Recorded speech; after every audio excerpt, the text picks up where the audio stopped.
Ladies and gentlemen, we're back. It's me. It's Usama, the best Usama there ever was, there is, and there ever will be. We've got JC from Pagan Game, and we've got Emmanuel Goldstein right out of 1984. Of course, JC is hiding in a Bitcoin salt mine in Chihuahua, Guadalupe, Mexico. Usama is an undisclosed studio location somewhere in the world, and we're here to talk about the fourth installment of MOONoTheism. This is what shall we call it? The pagan influences on Islam. This is the pre-Islamic Southern Arabian and East African influences on Islam. I'm hearing some audio coming through, Usama. Might be coming from you.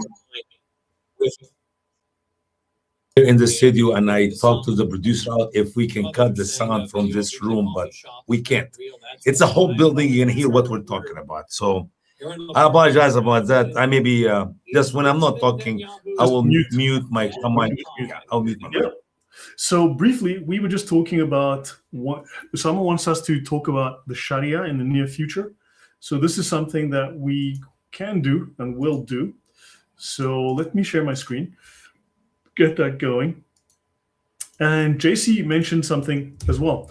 I need you guys to, interesting thought before we jump into MOONoTheism. You've all heard of Sun Tzu. You've heard of Sun Tzu's The Art of War. This is the very famous Chinese manual on warfare and deception, right? Well, do you know that the Quran is seen the same way in Islamic schools of warfare? Like take General S.K. Malik's book, The Quranic Concept of War, right? And of course, this book is used by military thinkers in Islamic countries, right? So this book has been found on captured and killed jihadist insurgents in Afghanistan and other countries, right? Now, of course, it has a foreword by Muhammad Zia-ul-Haq, the late president of Pakistan and the army chief of staff, and also a preface by Ala Buksh Brohi, the late advocate general of Pakistan. So in other words, this establishes that this book, the Quranic Concept of War from the Religion of Peace, has government level endorsement for its method of jihad warfare. Any thoughts, guys, before I go further? Allah is a name you can have in Islam as a Muslim. Yes. You can name yourself Allah. Yeah, why not? Just okay. Well, okay, sure. I'm God. Just call me your Lord and Savior. I'm sure that's not shirk at all. Not at all. No. If you want to be like Allah, you're Allah now. How's that? And another thought. I mentioned that before. It really is the religion of peace, and it's really the fault of the infidels that we have to have war. Is because they criticize Islam. They even make YouTube shows where they mock Islam. They exist. So it's really their fault. It's because of them that we have to have war. If everyone would believe in Islam, then it really would be a religion of peace. I don't know, man. I don't know Muhammad. Well, at least that's the concept. Yeah. So General Zia embraces Malik's expansive understanding of jihad as a duty that extends to individual soldiers as well as individual citizens. So jihad extends to individual citizens, and they draw an explicit distinction between the House of Islam, the Dar al-Islam, and the Dar al-Harb, the House of War. In other words, where you live, because you're not a Muslim. Any thoughts, Usama, before I go further? Well, it's amazing when we talk about the House of Peace and the House of War, Dar al-Harb or Dar al-Salam. Most people in the West, liberals, will look at you like you lost your mind. That does not exist. You just made this up. When in reality, that is what has been practiced from the day one of Muhammad days until today. And that's what it's taught as you read it in their own writings. So I don't know why they look at us like we're the Islamophobe guys. When in reality, that is what Islam is. If you don't belong to the House of Peace, you belong to the House of War. and they redefine defensive jihad to include the removal of any obstacles and any resistance to the spread of the message of Islam around the world. So if you are countering Islam, they must make jihad on you, defensive jihad. Just like, for instance, in the 7th century, the Muslims who were in Arabia, in Mecca, as the story goes, decided, you know what, there's Christians in France, we need to go make jihad on them. And you know what, let's go make jihad all the way across Africa. Let's go into India. Let's go into all of the Levant. Let's go into all of, Turkey. Let's go into Spain to make defensive jihad. So the Meccan Muslims decided to go all the way across Africa and into Spain to go defend themselves in Madrid. But Lloyd, is this defensive or offensive jihad? Help me out here. I mean, they had to cross 20 countries to defend themselves. Sorry? Say again? Well, when I said I saw defense when somebody come to you, but now you're going to them to start a jihad, to start the war. So how can this be defensive? Are you Islamophobic? They had to go from Saudi Arabia all the way through Egypt, Morocco, Sudan, Tunis, Ethiopia, all the way across Gibraltar into Spain, all the way north into Spain, all the way up to Madrid to defend themselves. And they had to defend themselves in every one of those countries. I mean, will somebody think of the Muslims? I want to say something, because even though I'm not an expert on Islam as opposed to you guys, and I wouldn't even consider myself a critic of Islam, but this all still sounds very familiar. I talked a lot about the Christian Gnostic sect I grew up in, and we had the same kind of concept, right? Mm-hmm. Every evening we would sit together, and it was almost like an interrogation, but it was dressed up nicely. It was like, oh, we're gonna have dinner now, but before we're gonna have dinner, everyone share about their day, share about their thoughts. Do you have any negative thoughts? Do you have maybe any criticism against our belief? Please share freely. And of course, it's a trap. As soon as you admit to even any doubt, they're like a pack of wolves, ganging up on you. And they would. Oh, of course. Okay. Well, since this is public, I have to be careful of how I word this. Allegedly. Some people allegedly claim that they would even use violence and use violence until, well, these people don't have any criticism anymore, basically. Okay. Yep. Oh, it sounds familiar. So yeah, guys, we are dealing with a serious problem. Islam is a serious problem. And of course, we're here to discuss it. But one thing I do want to note is that I have been seeing more and more on social media, which I use as a kind of barometer or weather vane. I'm seeing more people discussing Islam in a pagan light. Even the whole idea of Islam as a moon religion. It started with Robert Morey back in the late 80s, if I recall. And he didn't have the luxury of the internet back then. I did not know about him until after I did my MOONoTheism series. And then Sam Shamoon told me Robert Morey had developed that theory like 30 years ago. And then I went and read Robert Morey's book. And basically I had repeated everything that he said, word for word, basically discovering it for myself. And then I did another series based on his book. So, so there's lots more people now starting to see that Islam is not what it claims to be. And I guess we can jump into MOONoTheism, Islam and the moon god of Babylon. And I want you to notice here, look at this crescent moon with the little star. Let's look at the crescent and the star, the crescent and the star. This goes to various cultures from Babylon all the way to Africa. And so this Islamic symbolism goes back. This is South Arabian. This is not Arabic. This is South Arabian. And these are the Yemenis, and they influenced Africa. They were influenced by the Babylonians. So this symbol goes back thousands of years. Islam is literally the continuation of an ancient star-worshipping, moon-worshipping, astrological religion. Osama, any thoughts before I go? Sure, sure. The problem with Muslims who do not know their Islam, there's nothing new in Islam. Muhammad did not make up anything new. So their beliefs, their ideologies, their holy books, the materials they believe in, all came from somewhere else. So even the moon, it will come from previous beliefs or previous worship. Muhammad did not bring anything new, if there is Muhammad, of course. Yep, that is also true. So, guys, let's jump in. And please remember to like, share, subscribe, make jihad on the like button, attack it severely. Please do. And for those of you who are willing to support the channel, we do appreciate it. And for those who do, thank you. We're really grateful.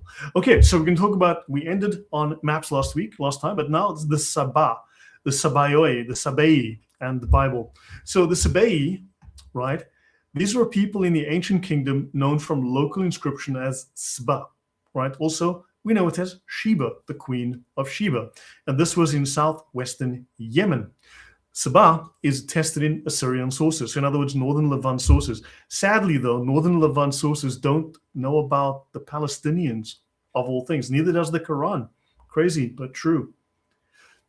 And these sources also don't know about Mecca. They've never heard of the Muslims. They've never heard of the Quran, interestingly enough. And in the annals of Tilgath-Pileser, to whom the Saba paid homage with gifts in 730 BC, right? So that's interesting. So they were written about in 730 BC. That's almost 3,000 years ago. And in the annals of the King Sargon II, where in 715, the Sabaean Tamra is mentioned as bringing tribute.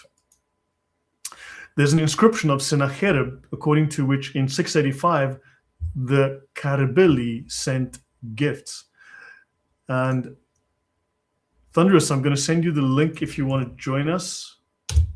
Link sent to your WhatsApp. So now this is going to be of importance, right? Sennacherib, right? Notice it's Assyrian Sin, or the moon god Shin.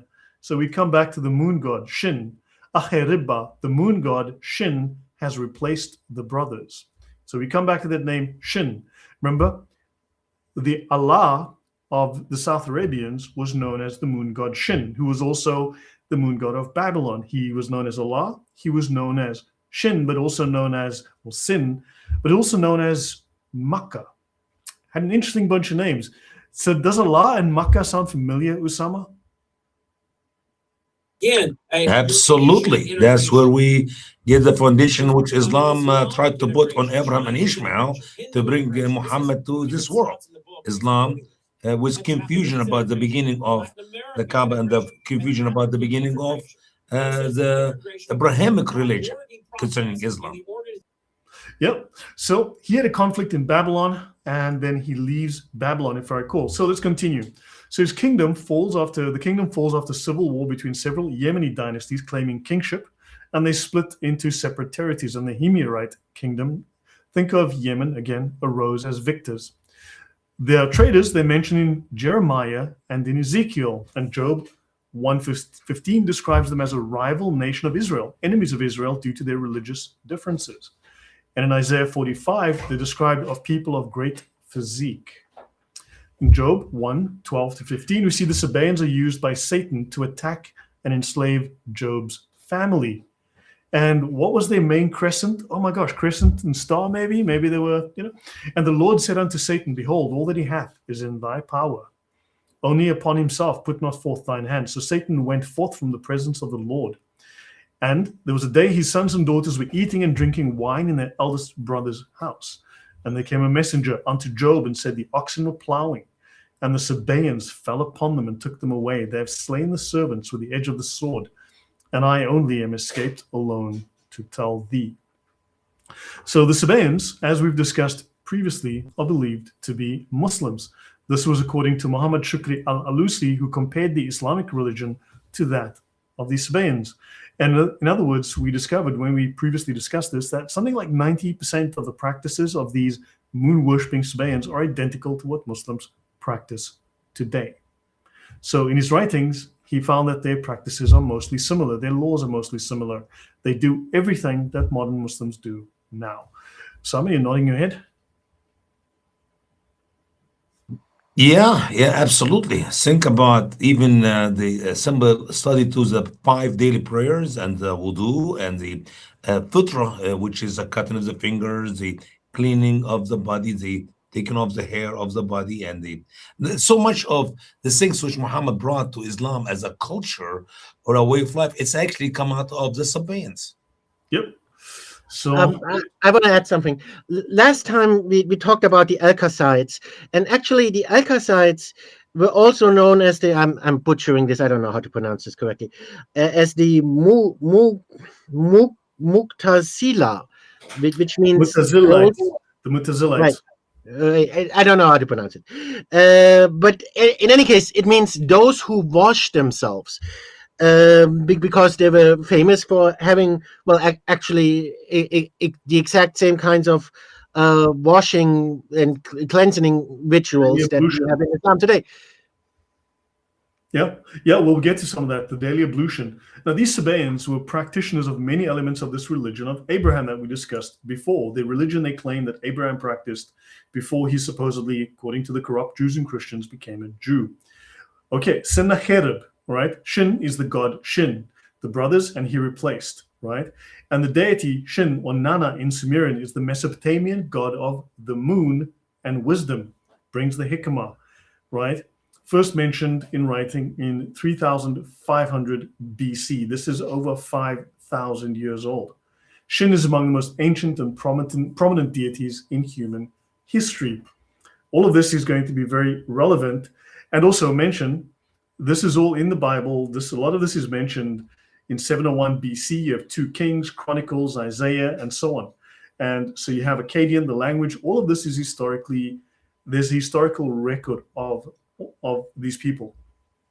So Sabaeans carried out trade by land and by sea. They had led to massive growth from the 18th century BC onwards.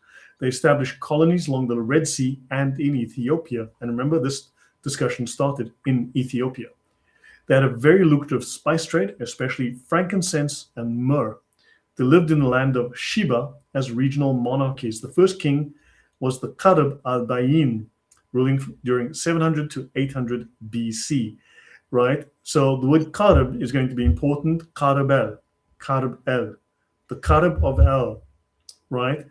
So El meaning, of course, this would be the main deity, right? Qaribilu was the Muqarib of Saba. He reigned from 700 to 680 BC. The name in Akkadian means the Qarib el-Bayin, in Sabaean combined of Qarib el, which means one who carries out the instructions of El, one who carries out the instructions of El, and Bin, one who removes punishment. So this is a lawmaker as well as a king. So now you've got this theocracy, right? One who can give punishment or take away punishment, and one who follows a Sharia. So this is, if I can say, the mix between religion and politics, which would be huge in Islam. Islam Yes. over 80% is politics, and a little bit less than 20% is religion. It makes sense now. See where he came from exactly. Yeah, and Sabah is mentioned in the Quran. Quran 27 and 34 is the people of Tubba, Qawm Tubba, in Quran 44 and 50 as well. So we're just laying some groundwork again, and now let's talk about the word Miqrab, right? And Makoraba. Remember, Makoraba is what Muslims claim that Ptolemy wrote about in the 2nd century as the location of Mecca. As we've discovered, that claim comes from 1648 by Bahart. And we know that it never referred to Mecca in Saudi Arabia. It referred to Yemen, to Al-Mahabisha, the place of the Ethiopians. Mihrab, the prayer niche in the mosque, indicating the direction of prayer, and also refers to the supporting columns. We discussed that in the previous show, and also gives the impression of a door or a doorway from the profane space into the sacred space. You move into the haram, the forbidden space. Now, the Kaaba, outside of the standard narrative in Islam, nothing is known as history. The only reason for presuming that the Kaaba was in existence in the 2nd century is the mention of Mecca as Makaraba by Ptolemy. But we know that Ptolemy was not speaking of Mecca. He was speaking of a location in in Yemen, right? And we spoke of Bochart, who created this confusion in the 1640s in his Sacred Geography. If we go to the Concise Encyclopedia of Islam, little is known of the history of the Kaaba outside Islamic tradition, but there is reason to believe the shrine was an active pilgrimage site as early as the 2nd century. Now, we know that this culture existed 3,000, 4,000 years ago. There is literally no record or evidence of Mecca, but this is a culture that existed and was prominent 3,000 to 5,000 years ago. And the geographer Ptolemy calls the city Makoraba, and the significance of the word here is the mikrab, or a temple. So there was an existing known temple. Mecca, known to the ancient geographers as Makoraba and to the Arabs as Makkah. The name Makoraba means temple in numerous Semitic languages, and they think this referred to the Kaaba. A scholar called Glaser believes this name may have signified the same as the South Arabian or Ethiopian Mikrab. And we started off this discussion in Ethiopia at ancient temples to the moon god. And in modern Islamic usage, Mikrab means prayer niche. So they've simply borrowed the temple name for star worshipping cults and said, we're borrowing that word and using it now for our religion. Any thoughts before I go on? I'd say it's starting to look more and more like it was these guys who had their traditions and so on, and then they pick up this book that floats around, we call now the Quran, and they almost update their religion to make it very Abrahamic, like to a degree, but they maintain everything that they had before. And the proximity of Makkah and Yemen also, makes sense that it would not be created close to Jerusalem or anything of the sort. So it's starting to look like these guys had a lot to do with the origins of Islam. Something like that. Could also the word makraba, like muqarraba, which is to help to draw near to the deities they are worshipping? Makaraba is actually just an English version or variant of Muqarriba, and we'll get more into that word, the Muqarribs, because they were the Yemeni warrior priest kings. You see, the jihadi priest managers, So basically, they've got your theocracy, your theocratic idea is right there. And you have the regents of the Muqarriba. So we'll go on about that. This word is important. So these are the propylon at the fake entrance. This is a common feature of Muqarrabs, and we've already shown in the beginning what the significance of these pillars are. So aside from Muslim traditions, practically nothing is known of the history of the Kaaba. The only reason for presuming that the Kaaba was in existence in the 2nd century is the mention of Mecca under the name of Makoraba by Ptolemy. We know now this is false, because Ptolemy was referring to a location in Yemen, which was called Al-Mahabisha, which is the place of the Ethiopians, right? And this name may have signified the same as the South Arabian or Ethiopian Muqrab. And then you have the accounts of the campaign of Abraha, which may have been elaborated with legendary features that also discuss the existence and worship of the Kaaba in the 6th century, but they tell us nothing of its appearance or equipment. And where was Abraha? Well, he was in Yemen. Right, and of course you have the Karib al-Himyari who came to Mecca, right? So note that. So Abraha, also spelled Abreha in the 6th century, he was an Ethiopian Christian viceroy of Sheba of Yemen in southern Arabia. He was a zealous Christian. He built a great church at Sana'a al-Qulais from the Greek ecclesia to compete with the Kaaba at Mecca. He repaired the principal dam at the Sabaean capital of Marib, which is actually mentioned in the Quran. And he's famous for the military expedition that he led north against the city of Mecca in the same year as Muhammad's birth, about 570. It was supported by elephants, and it failed, and Muslims believe that Mecca escaped capture through a miracle. His rule ended in 575 when the Persian Sasanians invaded and brought the Sabaean kingdom to an end. Now, outside of later Islamic tradition, there is no mention of Abraha's expedition, including from Abraha's own inscriptions. So it looks like this would be something that the Muslims made up. Now, African war elephants, according to the histories that I checked, have not been used in the region for over 600 years, according to Daniel Beck. Actually, let me just find Daniel Beck's book. I've got it somewhere. Oh no. So let's go to here. John Kistler, War Elephants. This is actually a book on war elephants, and they discuss that here. Right, John Kistler, War Elephants. I went and found that reference. So it is difficult to explain how Abraha would have gotten a hold of African war elephants in Arabia. Furthermore, Quran 105 appears to be appealing to traditions from the book of Maccabees and not referencing any expedition on Abraha's part. So it is referencing other biblical texts. And notice here, Al-Baydawi said it has been reported that the Battle of the Elephant took place in the year of the Prophet's birth. And so the story goes. He went forth with his army, having with him a strong elephant named Mahmud, which is little Muhammad. And the elephant was white, and it was a she-elephant. And when he prepared to enter Mecca, the elephant arrived, and whenever they pointed the elephant towards Mecca, it knelt down and remained there because out of reverence for Muhammad, who was born in Mecca, the elephant refused to make war. Great story, right, guys? Yeah. By the way, Mahmoud means the praised one in the Arabic one, like Muhammad, but the one who is, the praised one. I was going to ask a question earlier. What about other building of Kaaba, which we had in the Saudi Arabian Peninsula? Are you going to get into it at all? A lot of those were destroyed. I mean, there was a Kaaba in Yemen that was destroyed, and there were other Kaabas I've mentioned that were very different shapes and styles, very Persian in style and shape. Many of these are gone basically. So these have been destroyed. They've systematically destroyed a lot of this stuff. We've spoken about some of this. Yeah, the elephants are Muslim. The elephants are Muslim too. You're right, artsy fartsy nerdy woody.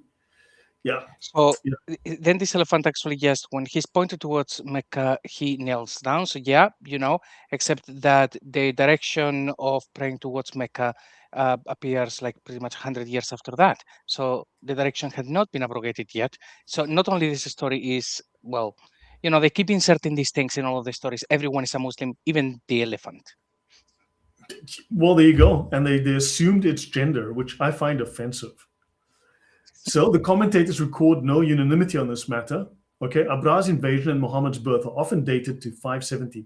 Qurtubi is representative in presenting sources that equate the year of the elephant with Muhammad's birth, as well as those that place Abraha's attack, 23 years or 40 years earlier. So it could be in 570, could be in 530, could be in 547.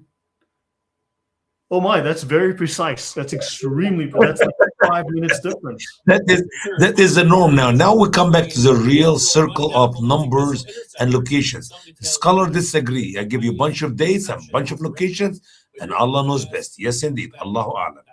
Yeah, the elephants have to pay zakat. I mean, pity Abraha didn't use a duck, because when the duck has to pay zakat, the duck could just say, look, can you just put that on my bill?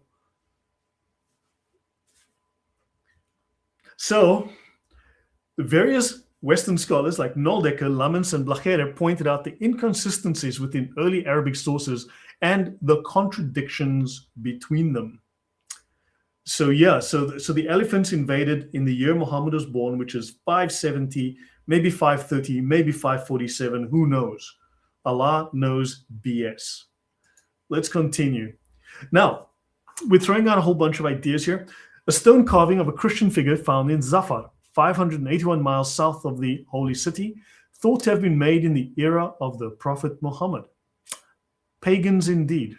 But it looks like we have Christian kings being referenced here in, oh my God, the stone carving found in Yemen, and the surrounding area was once under Christian rule. And he dated this to a man with change in jewelry, curls, and sphericalized to around 530 AD. Interesting. Your thoughts, guys, because that matches one of the dates that Qurtubi provided. That's interesting. When it comes to these sort of findings, they are, I think, most of the ones that I have seen, they are very recent. I think probably there have been a lot of things found that prove that the Arabian Peninsula had been Christianized, and they're destroyed, of course. But now we're starting to see, oh, look, this thing is found. There was a church over here and these sort of things. But before these things never came out, God only knows how many things have been destroyed. And add to this, why we don't find anything about Muhammad like you see about things before Muhammad? I mean, the later you go in history, you should have more material, more evidence, more archaeological to prove whatever you want to talk about. But we don't see that. Yeah, you find And I- Yemeni gods and records going back 5,500 years, but you find Jack for Muhammad. Isn't that insane? I believe we have zero evidence of that. You know, I was talking to the manager here at the station. I said to him today, I am more convinced today that Muhammad never exists than I have ever before in my life. And I love the show, Lloyd. I have to go down to the station, but I will be watching the rest of this. I want to learn more as we go. So lots of requests. Someone says, please write a book showing how modern Muslim Quran translations like Da'if International intentionally mistranslate the Quran to hide its flaws. We can do a show on that. Oh, absolutely. Absolutely. Love you guys. God bless. Take I'll care. watch this. Bye-bye. Bye-bye. I want to put you on the bottom, Jay-Z. So, Artsy Fartsy Nerdy Wordy is shocked that Muslims stole something from the Christians. She said they've never done that. Well, what kind of voodoo and witchcraft is this? I'm shocked myself. Well, actually, my whole point and the whole reason why I'm here is because, in my humble opinion, Islam came from, well, not from Christianity, but from Christian Gnosticism, which passes itself off as Christian, but is actually very much pagan and very much anti-Christian. But it has a veneer, and similarly, Islam, I think, started out having this Christian veneer, which is why you have these Christian images. Yeah, yes.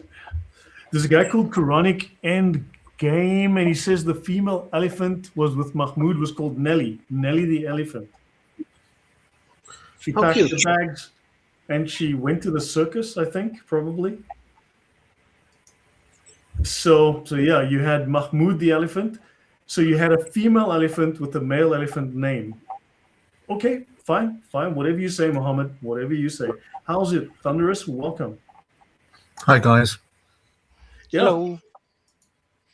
So, white elephant, what year again? So, according to some of the histories, when the people of Mecca had fled the city, seeing the approach of Abraha's army, the lead elephant named Mahmud stopped, kneeled down, and wouldn't go further. The rest of the elephants would not go without the leader. So the whole formation came to a halt. Mahmud was beaten, because that's what you do when you're a Muslim, I guess. At least that's what you assume would happen, right? Because that's what Muslims would do. Mahmud was beaten. And why would Christians have an elephant named Mahmud? Can anyone tell me? JC, do you have any reasons? Thunderous, any thoughts why Christian armies would have an elephant called Muhammad, basically? Well, I don't know about that, but the first thing that came into my mind when you look at the narrative, it reminds me of the donkey on its way and having a confrontation with Balaam, and the donkey was beaten and it wouldn't move any further. There seems to be a very similar story here, where one is a plagiarism of the other. That's a fair thought. JC, any thoughts from you? No, I mean, the whole thing with the elephant, I just thought was most likely the whole thing of fabrication. They wanted some excuse. I don't know, but I keep listening to these stories that there was an elephant around Mecca. I don't think that an elephant would get that close. I mean, they drink a lot of water, so I think it would have died before leaving Yemen. These were camelephants. These were camelephants, and they like a hybrid camel elephant, and so they just don't exist anymore. But true story, camelephants. Yeah, look, if you can have magical flying donkeys, you can have magical elephants. So Ben says no elephant really does. Every elephant needs 70 liters of water per day. Right, but these are camelephants. Don't forget, Thunderous.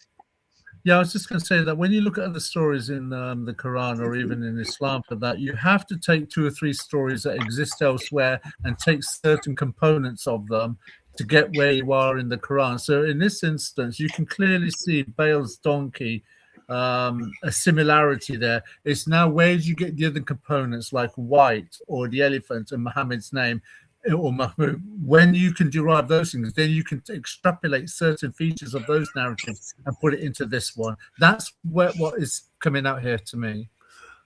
You can do it too. Nailed it down. It was Aleph ants. They were very small, so they didn't need 70 liters. Those would have been Solomon's ants, because according to Islam, Solomon spoke to ants before he trod on them. Janice says this just gets worse and worse. Janice, this is Islam we're talking about. This is the word of Allah. Okay, this is the writing of Allah. Like, how can you not take it seriously? Yeah, but the good point, Andres. Good point. Now, Waqidi gives a tradition that there were 13 elephants with the army, besides the famous one called Mahmud, the woman with the man's name. And the latter was the only one that escaped death from the shower of stones. But this would seem to oppose the tradition on the subject. That's the Muslim tradition. Waqidi adds that Abraha sent to Abyssinia for the famous elephant Mahmud expressly to join his expedition. And that's William Muir, The Life of Muhammad, Volume 1. Let's continue. The lead elephant was white, a white elephant. So just so you guys know, this was a white elephant. And known as Mahmud, MHMWD, so very close to Muhammad. It stopped at the boundary of Mecca, refused to enter. Now, archaeological discoveries in South Arabia suggest that the year of elephant may have been 569 or 568, as the Sasanian Empire overthrew the Aksumite rulers in Yemen. According to Muhammad Assad, the surah in the Quran does not describe birds literally carrying small rocks. He goes to Al-Zamakhshari and Fakhr al-Din al-Razi, and he says the words used, namely the stones of Sijil, denote a writing, something that has been decreed by Allah. So did the birds drop stones? But no, he says no, it's actually a writing, something decreed.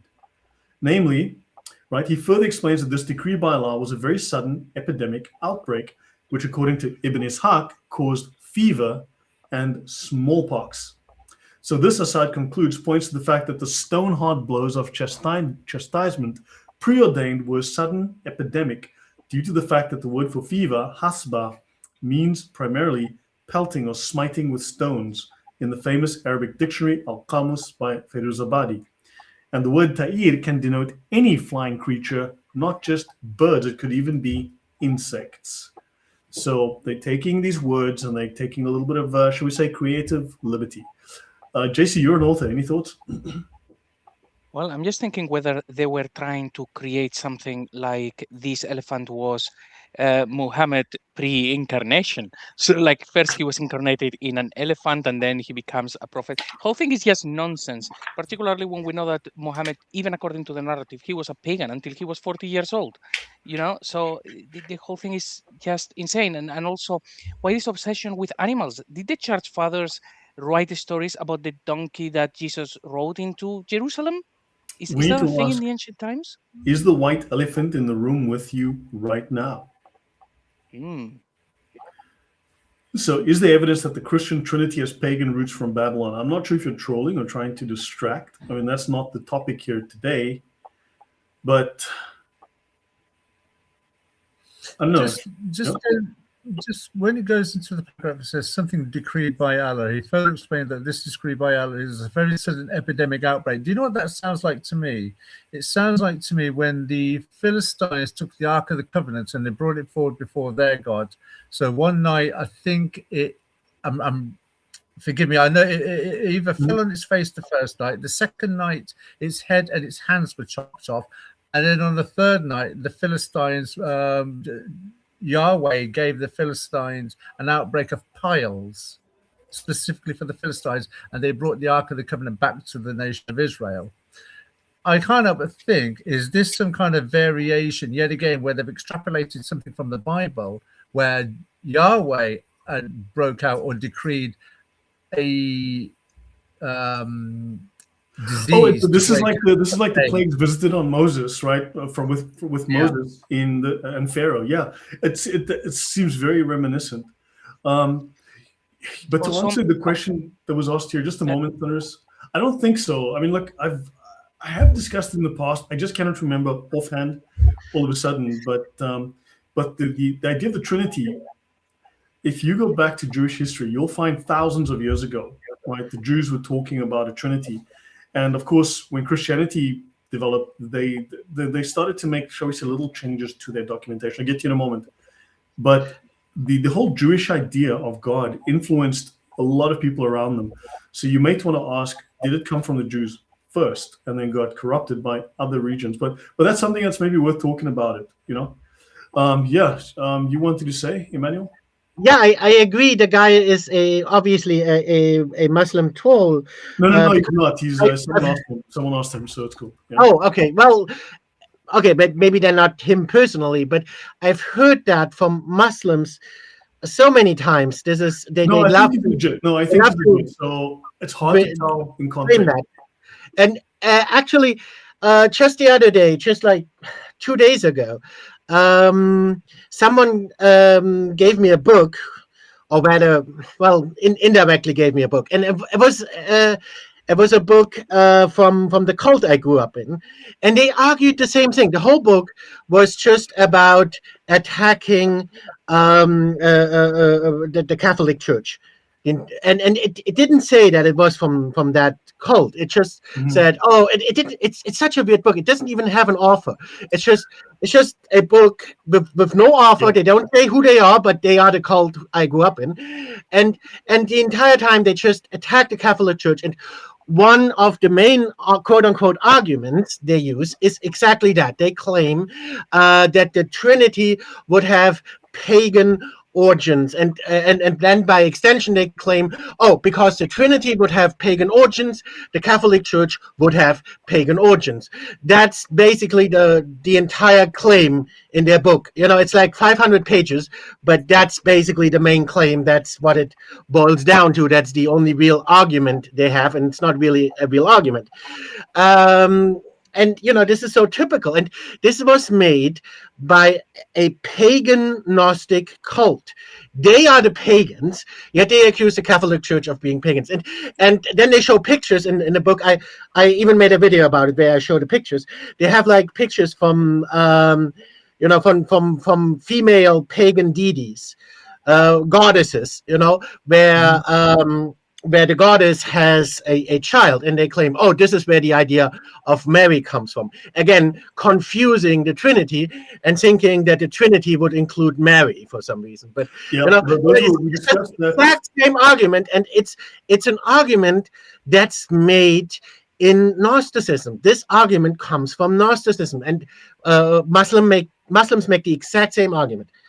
Which is interesting. Yeah, we discussed also, Mikem says that triads of gods, not trinities. These are different individuals, not the concept of the Trinity is unique to the Christian, or shall we say Judeo-Christian view. If you go into I can't remember the name of the Jewish text now, but if you go into it, the Jews before Christianity were openly speaking of a Trinity.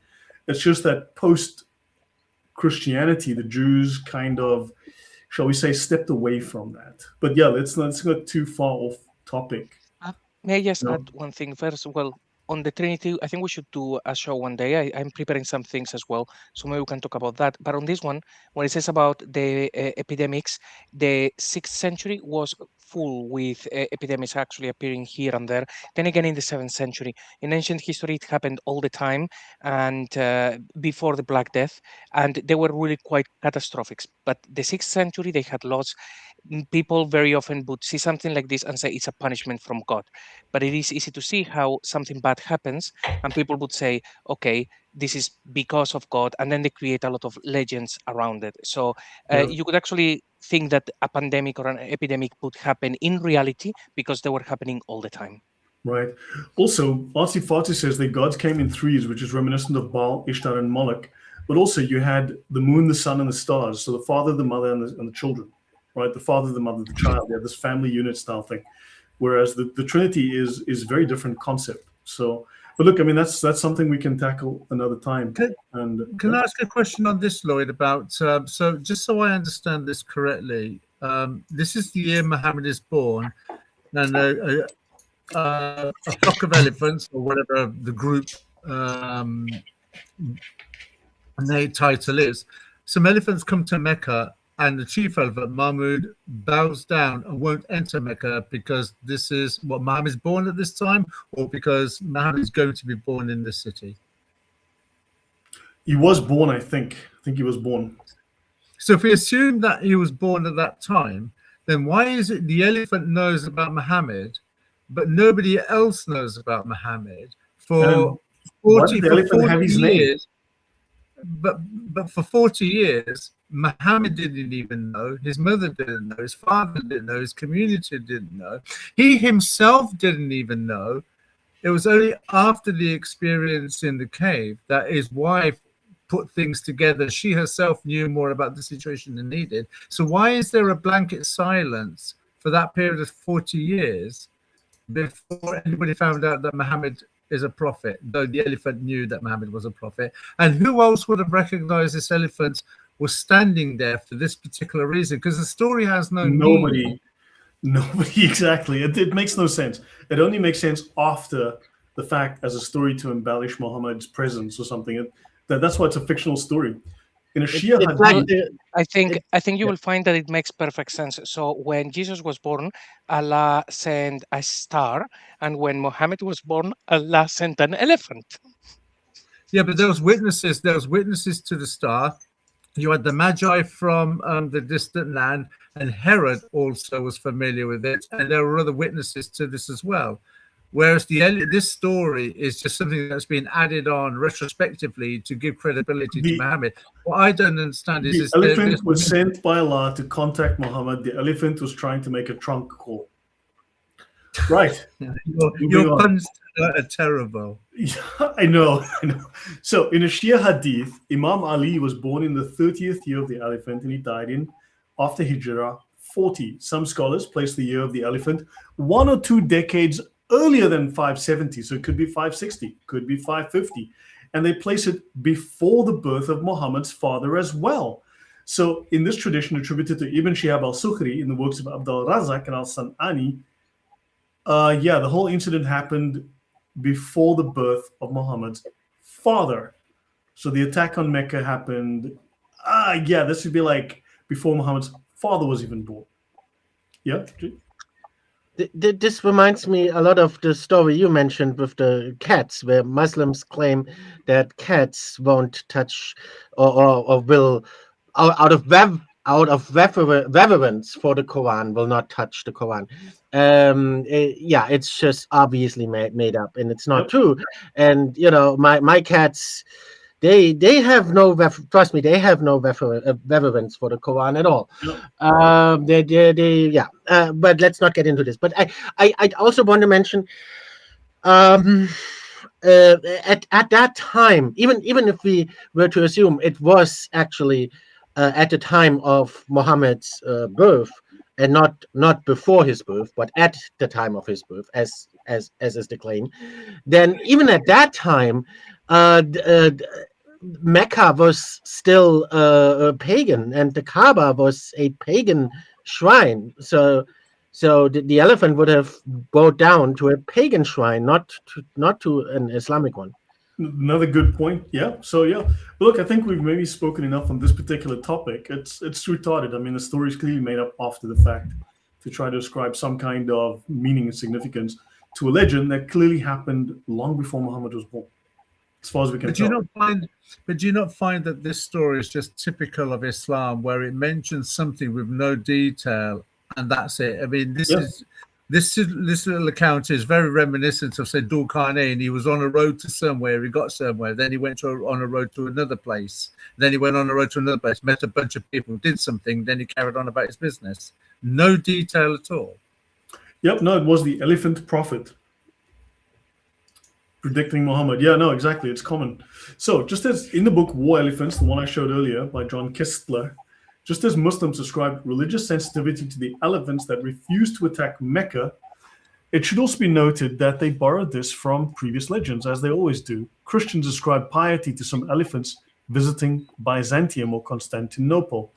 John of Ephesus wrote that the elephants raised their trunks and signed the cross, whenever they passed a Christian church to thank God for helping them in battle. One must wonder if the Mahouts taught the elephants some Christian sensibilities for the visit to Byzantium. Now, look, I think we can tell that this is either they really trained those elephants well, or those elephants, this is a shaggy dog story. So the Muslims seem to have borrowed this idea and adapted it for their own purposes into another elephant shaggy dog story. So there you go. Just so you know, this would seem to me to be a little bit fanciful.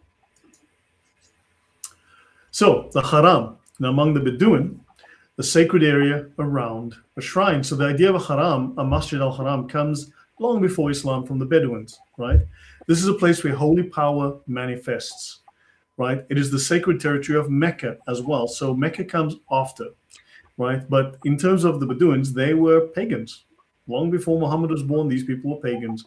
Al-Haramain, the two holy places. Al-Haram, Ain, right? The two holy places. Usually Mecca and Medina. Now, this is from the Encyclopedia of Islam that we're looking at here, but also Jerusalem and Hebron. Now, why Hebron? Well, that's where Abraham was settled. Jerusalem and Hebron. JC, does this sound a little bit like the Jerusalem thesis? Because the two holy places are not just Mecca and Medina. It looks like it's now Jerusalem. Now, that's odd that they have to mark that as two holy places. Yeah, they needed two places, and we know that the whole thing with Medina being called Yathrib, and it is attested, we know that city was there, and then lo and behold, it changed its name. It's like, okay, so they needed two different places, and they just made them appear, one by renaming a city nearby, and the other one invented out of nowhere. So very curious. Yep, in Surah 4, 125, Abraham is described as Hanif, and it is stated in addition that God took him as a friend. So hence the later designation of Hebron, the alleged burial place of Abraham, as Al-Khalil, because friend here, Khalil, right? That's in the Encyclopedia of Islam, volume 3, page 980, side B. And we've got here, it was not until the Hijrah that Muhammad, on the occasion of his controversy with the Jews, pronounced the Old Testament patriarch, that's Abraham, a Hanif and the first Muslim. So Muhammad is the first Muslim. His wife Khadija was the first Muslim. Dhul Qarnayn, this is Alexander the Great, who came but 900 years before Muhammad or something. He was the first Muslim. There were a lot of first Muslims. You know, this is kind of weird, but it's only after the Jews rejected Muhammad that historically he suddenly turned around and said, yeah, but Abraham is a Hanif, he's the first Muslim. And then he made up the story that with Ishmael, he built the Kaaba. So this story only came after the Jews told him to get lost. Yes? Also, by the way... sorry, go ahead. JC? So yes, briefly, that also Ali is the first Muslim, also Bilal is the first Muslim, also Abu Bakr is the first Muslim. And if you keep reading the Al-Tabari, you'll see that everyone was the first Muslim. Actually, as we all know, the first Muslim was Adam, and that's actually also something they borrowed from the Alkacites. They claimed, well, actually, they didn't claim that that Adam was the first Muslim, obviously, or that he was a prophet. Well, no. Actually, they did. They did claim that he was a prophet because they regard Jesus, like the Muslims, they regard Jesus as a prophet, and they regard Adam as the first reincarnation. They believe Jesus reincarnates and can even be reincarnate as any of us, akin to the Christ consciousness concept. We all can be Christ, right? So and actually they regard Adam as a prophet because they say Jesus was a prophet and he reincarnated as Adam first. And so I think this is also very similar, right? So yeah, I think they got that from them as well. This is so Abraham, always according to Snook Gronier, became only at this juncture. Now, this is according to multiple Western scholars. It's only at this point, after the Jews reject Muhammad, that suddenly he claims that because they are the religion of pure monotheism, propagated by Abraham, he was a Muslim and he was a Hanif, and they are following the way of Abraham. And then they assert priority over both Judaism, founded by Moses, and Christianity, founded by Jesus, because they're using the religion of the patriarch Abraham, who comes before Jesus and before Moses. So this is the kind of game that Islam plays. Now, Haramain is the dual form of Haram, meaning the two sanctuaries, right? And it also refers to Jerusalem and Hebron. And then also notice the word Haram. Now, we spoke of previously of the connection to the pyramids and to Egypt and Egyptian religion, and to, as we discussed last week as well, with the Hermeticists, with the Hermetic gods of Egypt, right? With Thoth, the god Thoth. And notice the Haram also means pyramid. So we're back to, we started previously with the idea of pyramid, the Haram in the pyramid, and you're back to the pyramid religion, back to the Egyptian mystery religions. Yes. Well, actually, there you have your quote unquote pagan trinity, right? Right there with Hermes Trismegistus. He could be, well, he's not a trinity, but he's well, he is kind of, right? He's one god, but he is separated into three forms, right? So it's nothing like the Christian concept of the Trinity, right? But that's kind of what they claim, like right there with Hermes Trismegistus, except of course that these pagan elements actually influenced Islam much more than they did Christianity. Yeah. Fair enough. Okay, so I was hoping Osama was going to be here for this discussion, but I'll try to be brief on this point. So Sharia basically allows Muslims to follow a certain set of rules that brings their lives in line with the will of Allah, right? The word Muslim means that a Muslim is Sharia compliant, and the word Muslim contains its Arabic meaning and definition, right? So the word Muslim in Arabic has two parts: the mu prefix, mu, and the triliteral root of the word Islam, salim, right? I've already covered salim, which means graven idol, right? The word Esalem comes from the root for graven idol, to worship a graven idol, salam, right? And in Islam today, of course, it's a word that means submission, but when you prefix the word mu, right, to such a root in Arabic, the resulting noun means a person who does the thing that the root word denotes, right? A Muslim will do, this is someone who does salim. And salim in this, of course, in Arabic, modern Arabic, submits, great and well. But prior, it meant graven idol. So we could perhaps infer this means someone who bows to a graven idol. But you submit to what? Allah's will, which is the Sharia, Islamic law. Now, previously you submitted to the idol, right, in the Kaaba. So now a Muslim is by definition a Sharia adherent, because that's what the word means.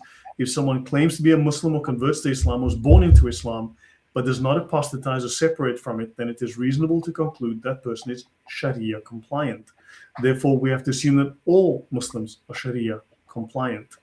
So assume so until they prove otherwise. Just keep that in mind, right? And if someone does not submit to the Sharia, right, then this does not meet the linguistic definition of a Muslim. Just keep that in mind. Okay, so I'm going to skip over that. Okay, so it's important to remember that the caliphate is a governmental system, right? An imamate, right? It's a theocratic system. It's law, culture, warfare, theology, and so on. All of it, right? And they have to replace, by means of jihad, any and all political systems not governed by the Sharia. Oh, wow. Thank you very much. Nada Hope Hoffnung. Thank you very much. Please let us know what that was for. Thank you. So let's continue. Okay, so thank you very much. Okay, let us continue. So makaraba. Now, you have the what. Now you've got the ma and the mu. We've just looked at the word mu. Someone who does the thing, right? The word Makaraba is derived easily from Mukaraba. Right, now we go back to Yemen. We go back to the warrior priest kings of Yemen.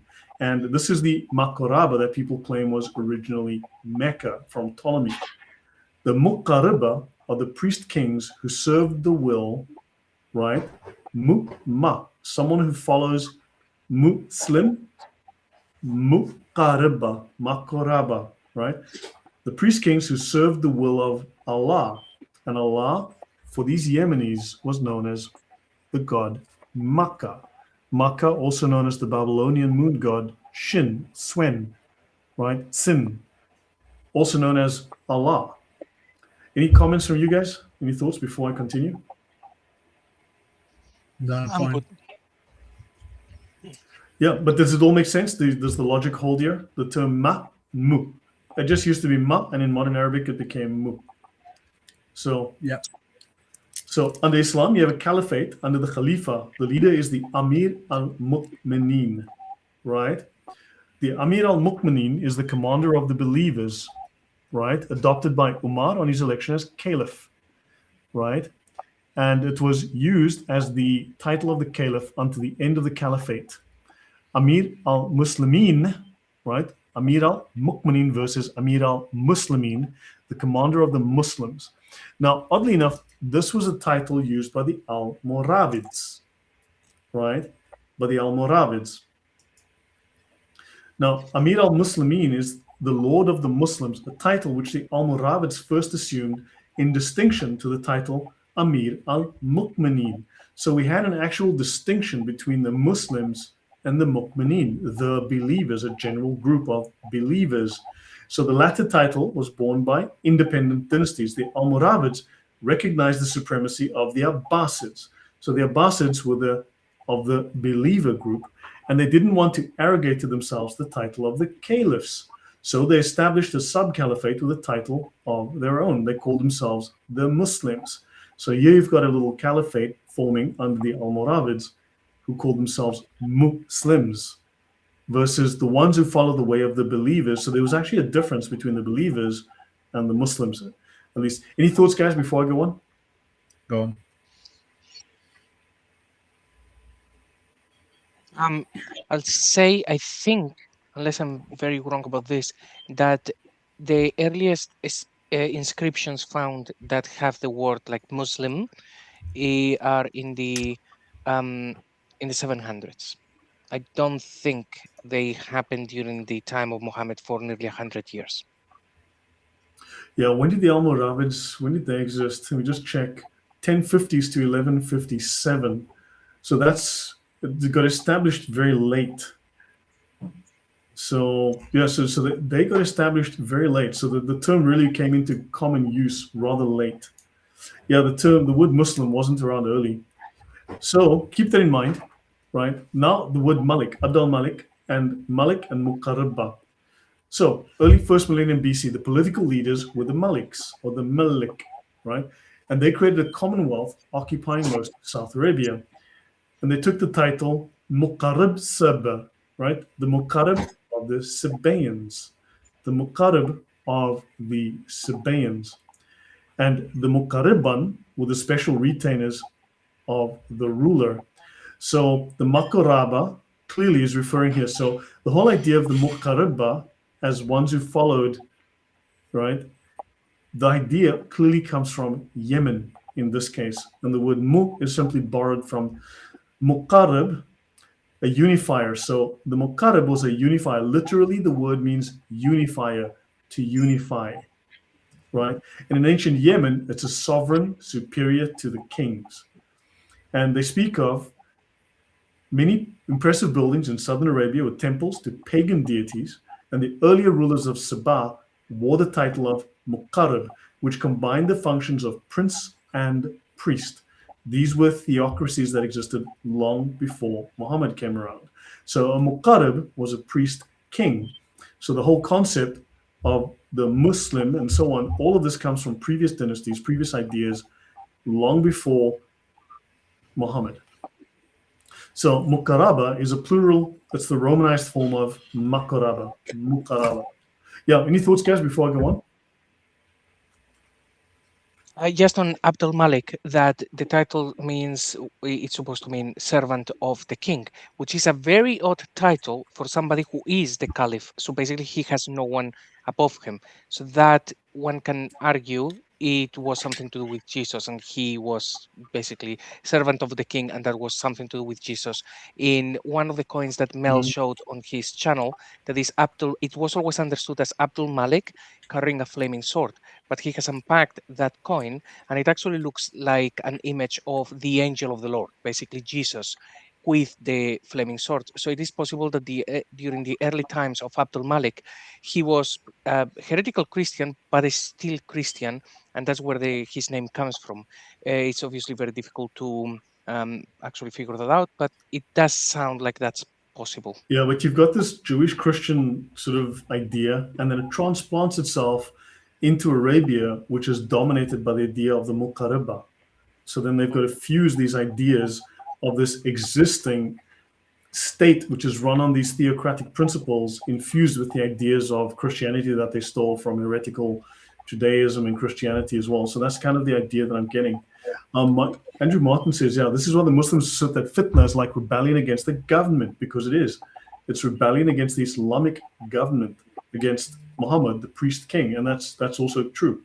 And Mo is the priest king, right? The priest of Allah, the king over the Muslims. So yeah, any thoughts from you, Thunderous? No, fine, thank you. Other than the priest king, the idea of a priest king, isn't that Melchizedek? He was a priest king as well. And we mentioned him earlier, right? We did mention him earlier. So yeah, there's like a lot of these ideas that seem to be filtering through. And Villainous says, priest king, control through religion and politics, a whole of life ideology, We've heard that before. Yeah, Islam. Exactly.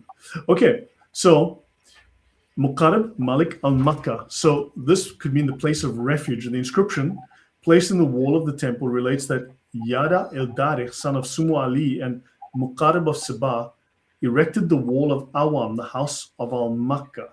So al-Makkah or Makkah, right, as a place existed under these Muqarrabs, right? So the Muqarrabs were already present in Makkah, the house of Makkah. Interesting thoughts, just the commonality of these terms as you see them over time. And they speak of al-Sabiqun, the foregoers, a term applied in Shiism to the Prophet, right? And early on, I skipped over something which is used in Sunni Islam, which is also the first of God's creatures to respond to the demand, am I not your Lord? And this idea is, I skipped over it earlier, but it's very present within Sunni Islamic theology as well. And the term derives from the Quran, but notice they speak of al-Sabiqun, and Muqarrabun, right? Al-Sabiqun, ulaika al-Muqarrabun. So the Quran actually refers to the Muqarraba directly here. And the examples also of verbal usage. How could we not be superior to the angels since we preceded them? Sabaqnahum. So these people are the Muqarrabs who are superior to the angels because they preceded the angels. And earlier I mentioned here, the first of God's creatures to respond to the demand, am I not your Lord? The Sabiqun. And Sabiqun, the foregoers in Shiism, so foregoers, and that sounds a lot like people from Sabah. Any thoughts from you guys? Well, if the story with the elephant is true, then actually the elephants would have been the first creature to respond to Allah demanding to worship him. Yep. So South Arabia, Yemen, led by Muqarrab, a sovereign superior to the kings, whose name means unifier, right? And then you have the building of the temple of Makkah, the great god of the Sabaeans, in the center of the town, like the Kaaba. Makkah, again, we have Makkah. And then in South Arabia, the kingdom of Sheba, its capital at Marib, was the leading state in the first millennium BC. It was a tribal confederation headed by a ruler given the title Muqarrib. And a Solomon and Queen of Sheba would need, so hold on. The early chronology of the Sabaean state is obscure due to the lack of early datable inscriptions or links with events outside southern Arabia. The Solomon and Queen of Sheba synchronism would need to be in the 10th century BC. But the queen is not otherwise attested as a historical figure. There's no reference to the queen in any Sabaean inscriptions, although the queen of the Arabs are cited in several 8th century Assyrian inscriptions. So just something interesting, point of interest. Okay, now I want to go to, we've spoken about these mu'minin, the believers, right? Mu'minin. So that's an Arabization of the Hebrew ha-manim, right? And this is the benediction concerning heretics, right? And the Birkat ha-manim is where the Jews spoke of heretics. So manin is the plural, right? Mu'minin, and the believers, right? So manin, mu'minin, and these are the believers. So you have the min, singular. So the Muslimin, the mu'minin, the Amir al-mu'minin. So the Arabs, when the Jews said, you guys are heretics, the Arabs simply said, yeah, we'll take the name, and they became the believers. No, we're not the heretics, we're the believers. So they took the idea of the ha-manim, and they became the mu'minin. So in Hebrew, the word min, the root min, is heretic. And in Arabic, the min is a believer. So one who believes this, one who follows this. So the Hebrews called them heretics. The Arabs said, no, we are believers. So mu is just the prefix assigning the next word to the person as one who, so min is a heretic, which the Arabs then simply assigned to believer. So there you go. So manin is the Arabized version of manim, the heretical believers. Any thoughts, guys? So they're heretical and they're proud of that. Okay, cool. Can't do voices. Sorry. Yeah, so I mean, but the words overlap. So again, so it's a little bit complex here, but Muqaddam, Arabic priest kings or federators. So it's a political and military title. You rule with use of force. In the 4th century, the title was replaced by Malik, or king, Abd al-Malik, right? And this is the title of the ruler who was primary over the tribes and linked by a covenant. The Muqaddam is a South Arabian hegemon, head of a confederation of South Arabian shabs headed by the king, the Malik. And it is clear that early 800 to 400 BC, political authority resided with one leader, a Malik or king, appointed as Muqaddam of a council of tribal leaders. He issued edicts that carried out decisions by the council, presided over building projects, ritual hunts, and sacrifices. Some of the most famous inscriptions record the military conquests of the Muqaddams, who were evidently quite successful in confederating tribal groups through the rites of pilgrimage.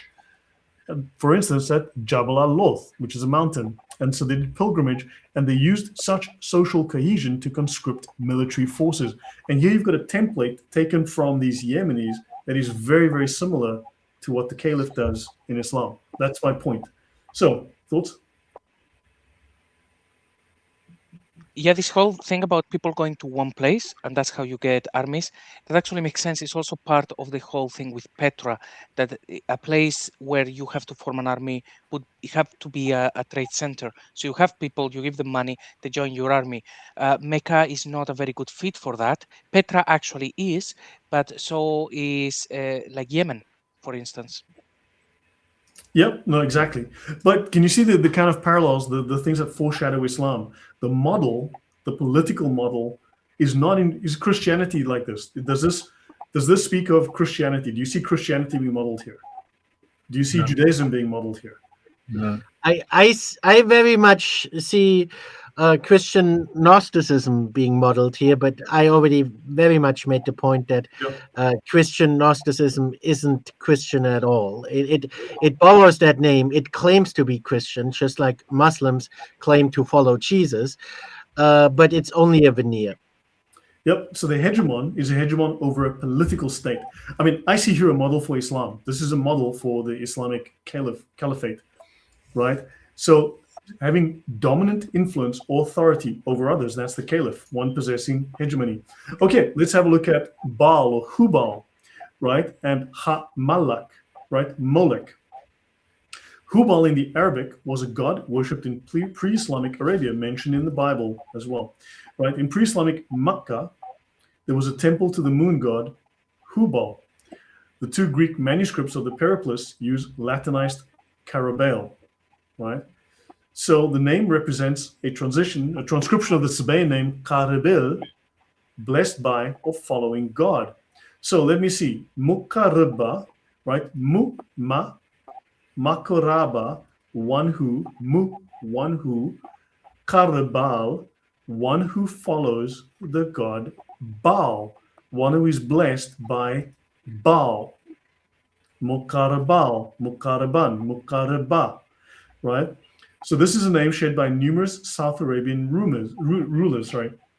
Which means blessed by or following Baal. Now the question is, which leader do we know of, which religious founder was consecrated to Hubal, otherwise known as Baal, in the Kaaba in Mecca by his grandfather? Any guesses?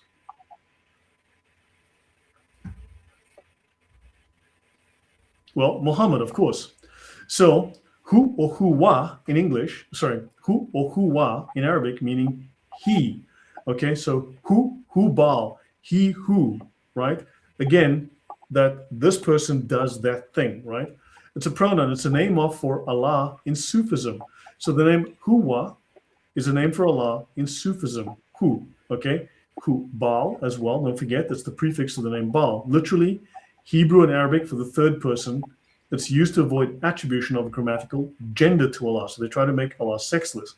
But Hawi, plural, Hawiyun or Huwa, in Arabic also means a snake charmer or a conman. A mountebank is a conman. So the word Huwa, interesting, is the Sufi name for Allah, but it also means a conman, oddly enough. Any thoughts, guys? You already know this, Lloyd, but this is the reason why to this day Islam uses the star and crescent as its symbol. And that's why you call it a moon god. It is a pagan planetary deity. Baal was a main pagan planetary deity, and the star and crescent was its symbol. Right, and Allah is the greatest of deceivers, and accordingly, Huwa, according to the highest scholars in Islam, Allah is a conman. Exactly, Dylan. Right, with this, one of the things that I would add is, because this is in Sufism, I would actually probably interpret this as they have noticed that in the Quran, often there is this Hu and Huwa doing stuff, and if it is just he doing stuff, it becomes quite clear that the book is talking about Jesus and sometimes the Holy Spirit, and that's not good. So by saying that Huwa all of a sudden is Allah, they remove that problem, because otherwise you read it and you say, oh, look, this is actually very Christian. And there are some places like Surah 47 verse 2. So Sufis, they are deceitful in that manner. True that they are, but notice also al-makr, right? Just the fact of we've just been speaking about the muqarraba, right? Muqarraban. And here you've got makr, and then you've got the greatest of deceivers, and you've got this word as well linking us to conman. It just kind of just these links are just. I wish that Osama was here so we could speak about it. I was hoping he's going to be on for longer, but it's just that it's just these linguistic connections. You know, this consistency of this linguistic connections, just to me, are just saying something. Yeah, and actually, I don't know if you have it here in the presentation. I saw once Sam Shamoun. He was taking one of the surahs at the end of the Quran. I can't remember which one it was, and unpacking it and saying, well, this is actually about Hubal all the time. So I don't know if you have it here. Otherwise, maybe we can have a look at that video for the next presentation. Sure. Okay. So after decades of scholarship denying that the Carthaginians sacrificed their children, new research has found overwhelming evidence that this ancient civilization really did carry out the practice of child sacrifice, right? And there are these ancient burial grounds, right, which scholars try to pass off as just child cemeteries, but it turns out no, they were doing child sacrifice on a sacrificial urns. It's not the one where they found like hundreds of urns with the sacrificial, but they were sacrificed to Molech. Yes. And I think one of the comments from one of the archaeologists who was a theist was they were surprised, given that the type of sacrifices and the brutality that was taking place, that it took the nation of Israel 200 years before they decided to wipe out the Canaanites, because that's one of the criticisms that many people don't seem to understand, that God, the God of the Bible is this merciless tyrant. They waited like 400 years, to but he waited, and there was the comment was, I was surprised he waited that long. Yeah.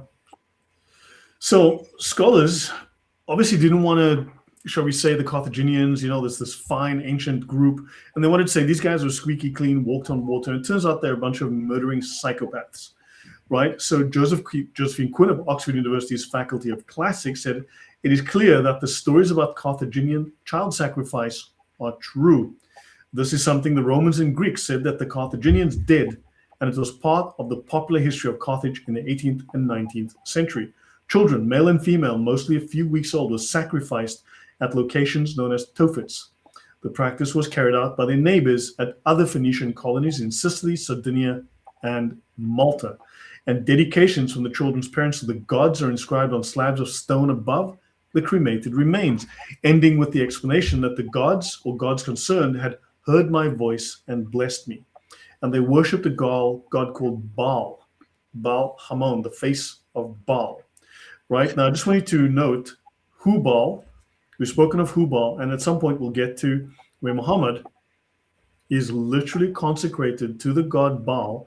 Hubal, Baal, same god, in Mecca when he's a baby, right? When he's a young boy.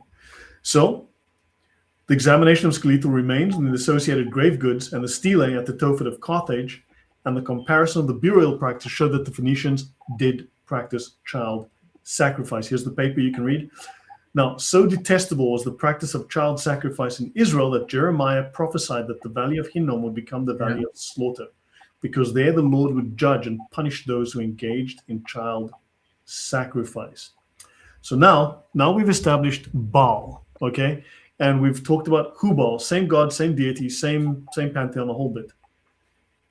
Now, in the Sirah, that's in Muhammad's most reliable biography, take that for what it's worth, Muhammad is consecrated to Hubal, and Deus had an idol belonging to Amr bin Humam al-Dawsi, and the Quraysh had an idol by a well in the middle of the Kaaba called Hubal. So the Kaaba, the biggest, most prominent idol in the Kaaba, was the one to Hubal, right? And they adopted Isaf and Naila by the place of Zamzam. So they've had a couple more of these idols. And Abdul Muttalib denied this, but he was willing to submit the matter to the sacred lot. He said he would make 2 arrows for the Kaaba, 2 for them, 2 for himself. The 2 arrows which came out from the quiver would determine to whom the property belonged. And this was agreed, and accordingly made 2 yellow arrows for the Kaaba, 2 black ones for himself, and 2 white ones for the Quraysh. They were given to the priest in charge of the divinatory arrows and were thrown beside Hubal. Hubal was an image in the middle of the Kaaba, a graven image, a silim, right? Actually, let me go back here. I want to find something. I actually want to show you guys, remind you what a silim is. So we spoke of these before, right? These columns. Let me see. I think this will be it.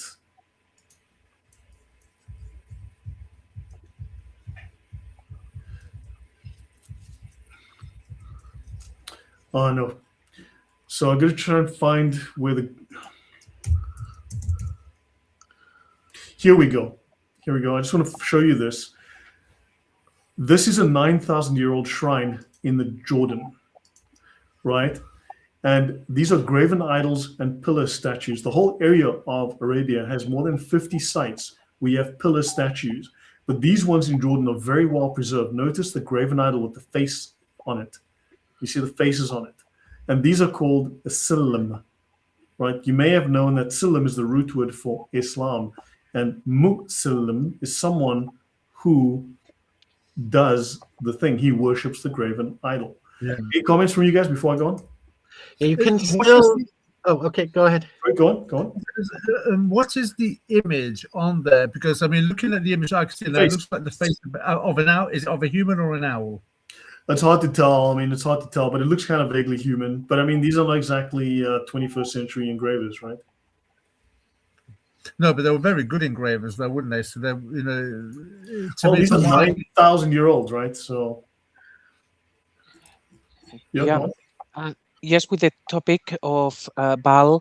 So yes, the Carthaginians, they even Hannibal Barca did a sacrifice with his father Hannibal Barca before going in his campaign. So that was the god that they actually sacrificed to, and babies and so on. Every time that this false god appears somewhere, bad things happen all the time. Now, I have heard, I think it was from J. Smith, that the black stone in Mecca may have been one of the black stones from the Carthaginians that actually made its way first into the Levant. It was appearing and disappearing back and forth. It ended up going to Rome for a holiday for a couple of years, and then it went back again to Damascus and Jerusalem and so on. So there was this myth about the black stone of Baal, and then later on, you have this black stone that appears in Mecca. So I don't think that it can be proven. There are competing theories, but it is possible that the origins of the black stone happens to be exactly that one.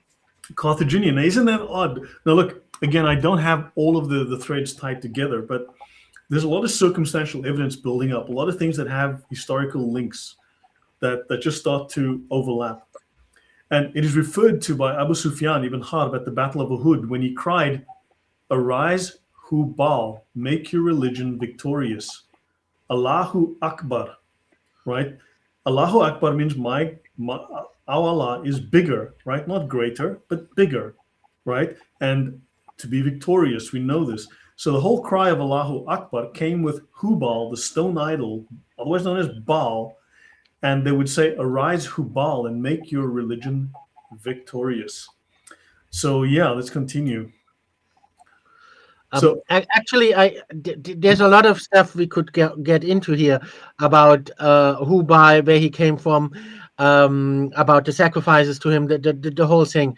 There's a lot of stuff I could talk about, but maybe we don't have time right now. But we should definitely talk about that more in depth when we have time. And also today we can still see, as you pointed out, a lot of these elements at the Kaaba today, where at the center of the Kaaba is this black stone that you mentioned, right?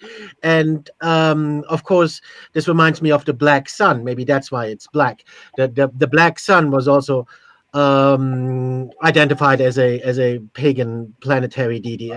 Those are all planetary deities, and you circle around the Kaaba 7 times, right?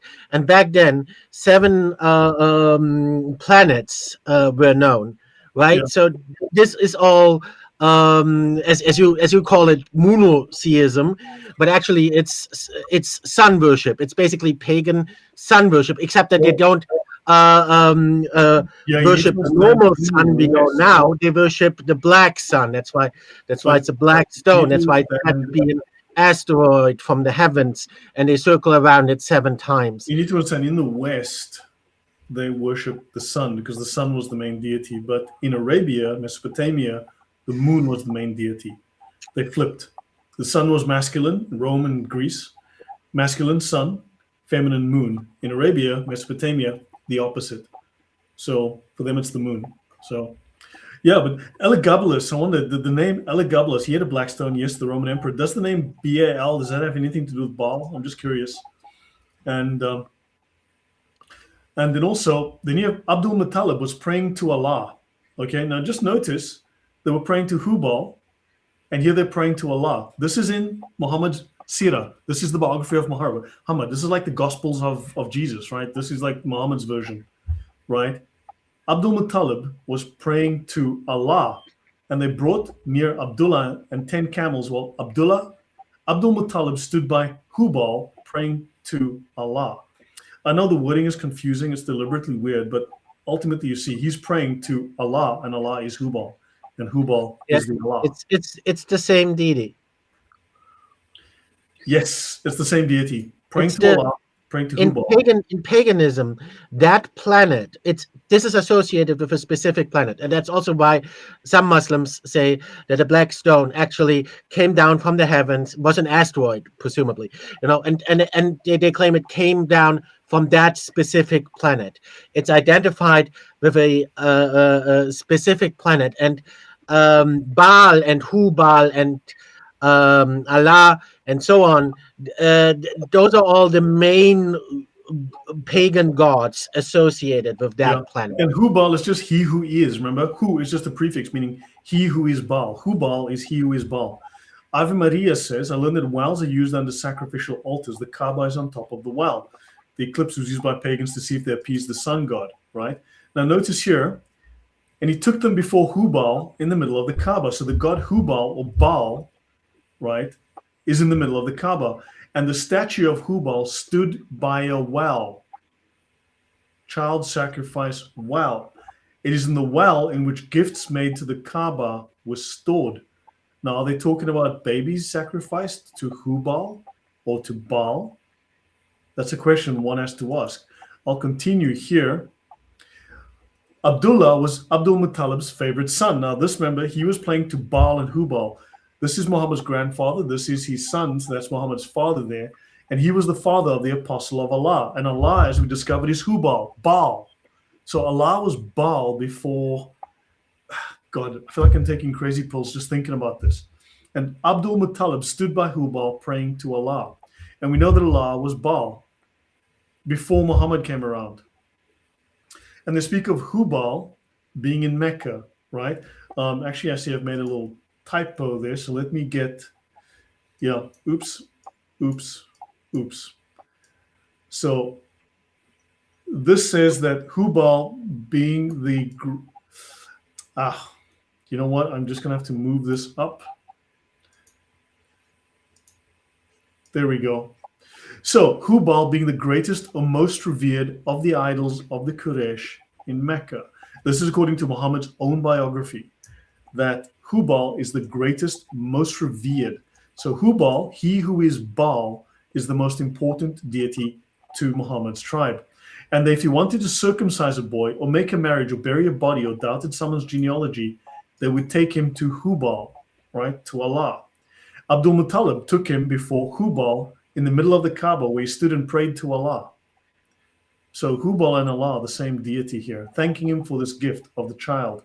Then he brought him out and delivered him to his mother, and he tried to find foster mothers for him. And Zayd ibn Amr stayed as he was. He accepted neither Judaism nor Christianity. He abandoned the religion of his people and abstained from animals that had died, blood, and offerings to idols. Right? So, sorry, I'm not sure why I put that in there. I'm sure I had a good reason. I cannot remember. Oh, so Zayd then says, not one of you follows the religion of Abraham, but I. So he's saying now, Abraham wasn't the father of the Jews, not the Jewish patriarch, but they followed the religion of Abraham, which is, moon worship, the worship of Al-Makkah, also known as Allah. And we now see that Allah in Islam is also Hubal, also named Baal. Am I to worship one Lord or 1,000? If there are as many as you claim, I renounce Allat and Al-Uzza, both of them. So Muhammad apparently renounces worshipping Allat and Al-Uzza. I will not worship Al-Uzza and her 2 daughters. I will not worship Hubal, though he was our Lord in the days when I had little sense. So Hubal was Allah. He admits he worshipped Hubal. But then, of course, he just rolls them all into one. And anyway, your thoughts, guys, so far? This is from the biography of Muhammad, which would have been compiled centuries later. Where are the compilers getting all this information from? Heaven alone knows. Nobody knows where they're pulling this stuff out of.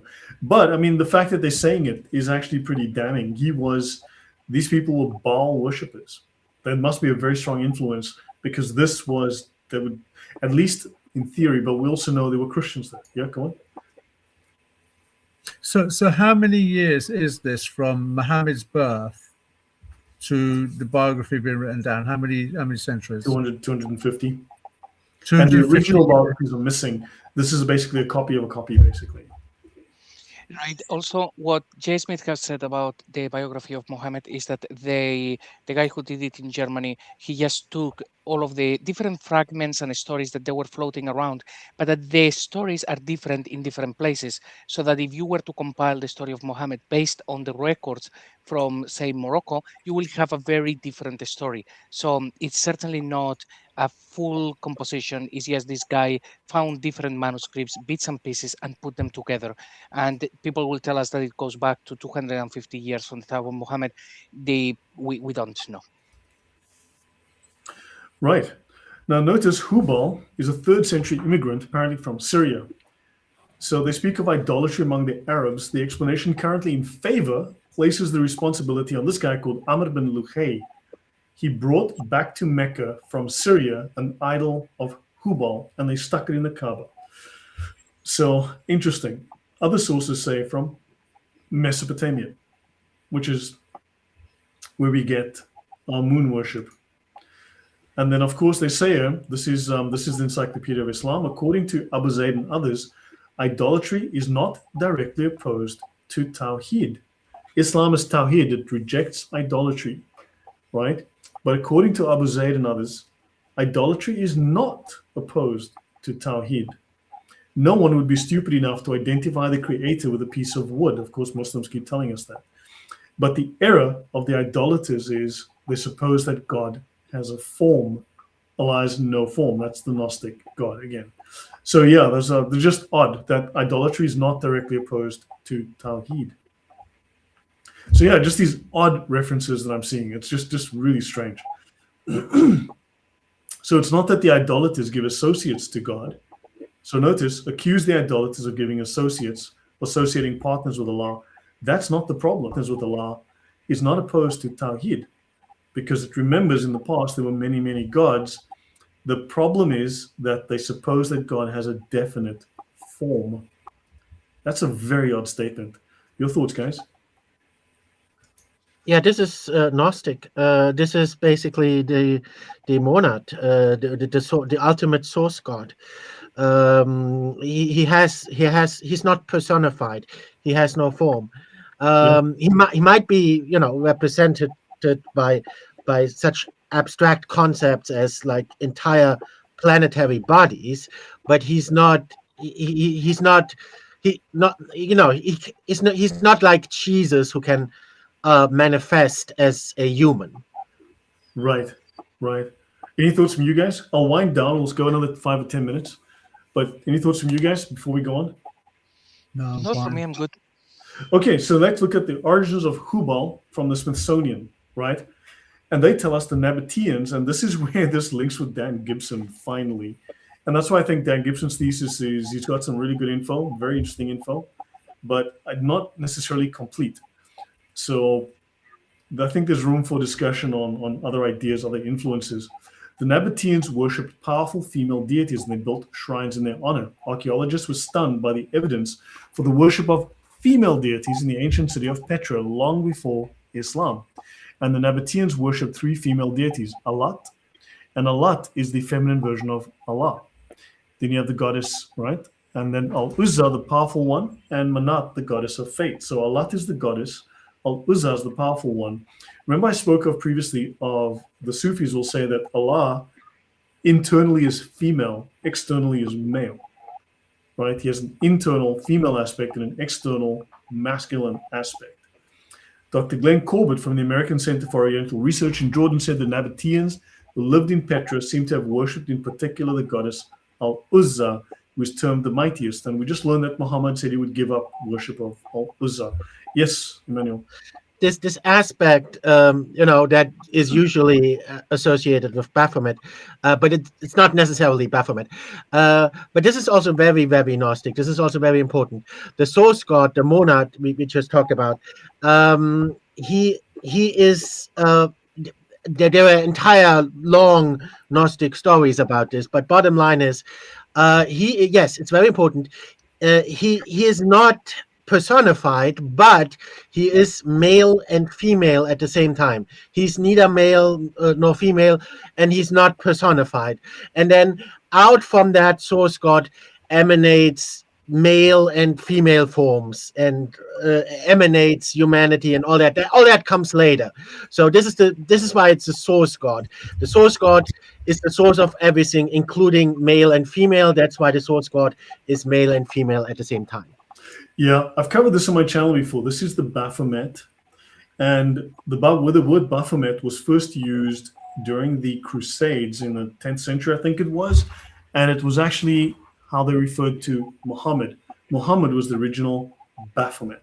So the term Baphomet originally referred, and notice this guy's a hermaphrodite. He's got boobies, right? And yeah, so he's got a male with a pair of boobies here. He's a hairy male with a pair of boobies.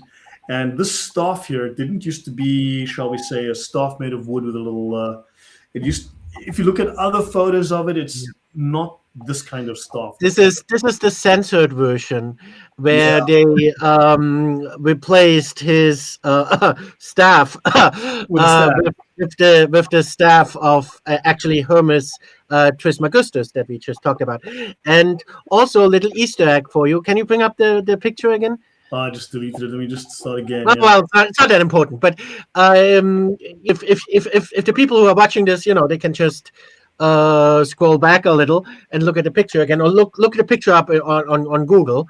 So a little Easter egg I noticed on the top of his head, since we talked about these pillars, right? You mentioned these pillars and they look like owls. Baphomet actually has an owl on the top of his head, but you have to zoom in a little bit to see it. Yeah, but also he's also shown with moon symbols, top left and bottom right. He's actually shown with moon symbols, which is very interesting. He's linked to the moon as well. So near the Baphomet, so that symbolism continues. But the name the Baphomet that came from the Crusades, where apparently Baphomet was the war cry of these people who were supposedly Muslims but didn't call themselves Muslims. Now, the Quran mentions two prophets it claims were prophets from infancy. Of John, we read in Quran 90, verse 13, "O John, take the book with strength, and we gave him al-Hukm, the prophetic office, as a child." And of Jesus, we read in Quran 19:29 that while an infant, he said, "I am servant of Allah. He has given me the book and made me a prophet." We don't know what book he was given, but fine. So this Jesus is from the gospel of the infancy, and John in the Mandean Gnostic teaching. So Allah says to Muhammad in Quran 93:6, "Did he not find thee an orphan and give thee shelter, find thee wandering in error and guide thee?" Now, these words, this according to Arthur Jeffrey, he wrote the book on foreign words in the Quran, right? He identified over 2,000 foreign words in the Quran.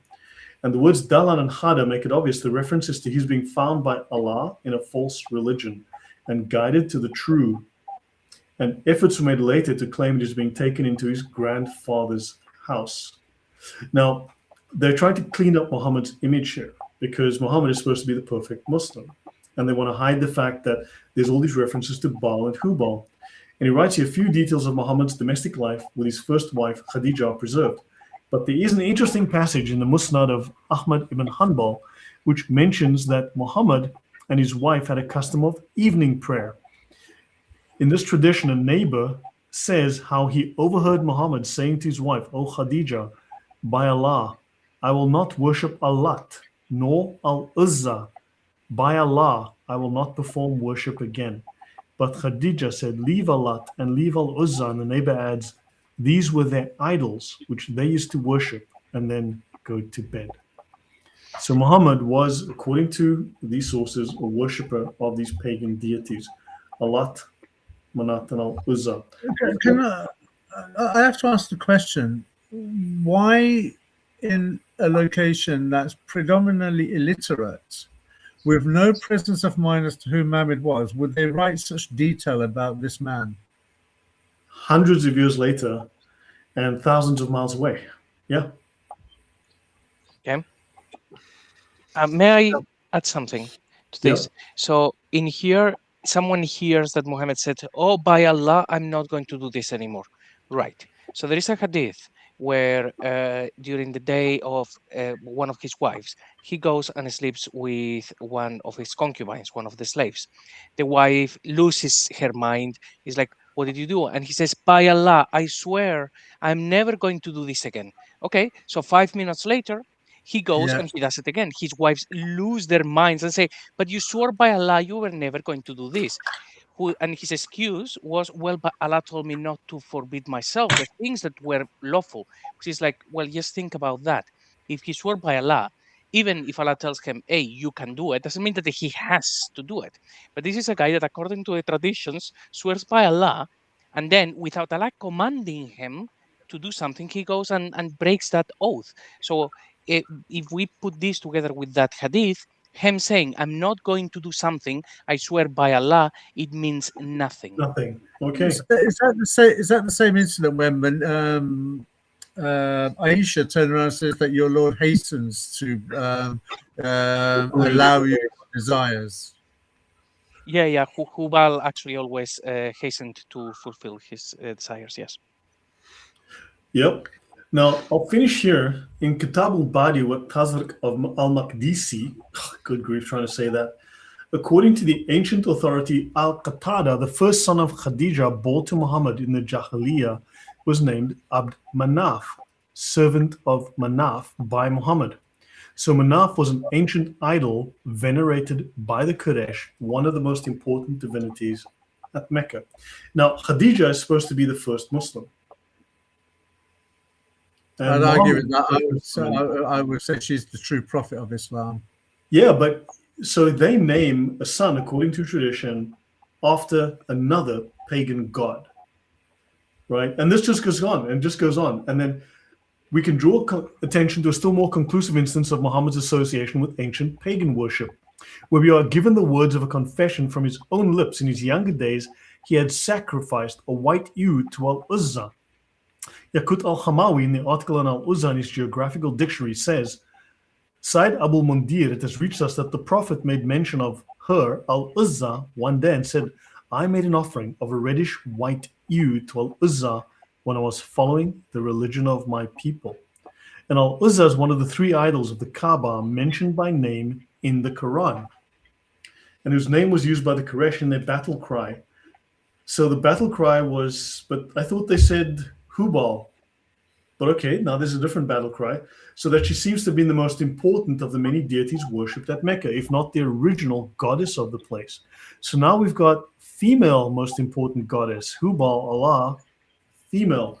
Wasn't the black stone something to do with Aphrodite as well? That you see, there's so many stories. So many stories about the black stone. And then the reddish ewe.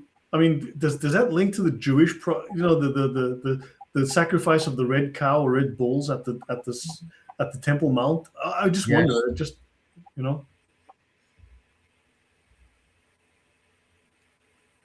Anyway, so I think I can end here, but this is just all of these things. I'll finish here. Manaf, and Baal, sorry.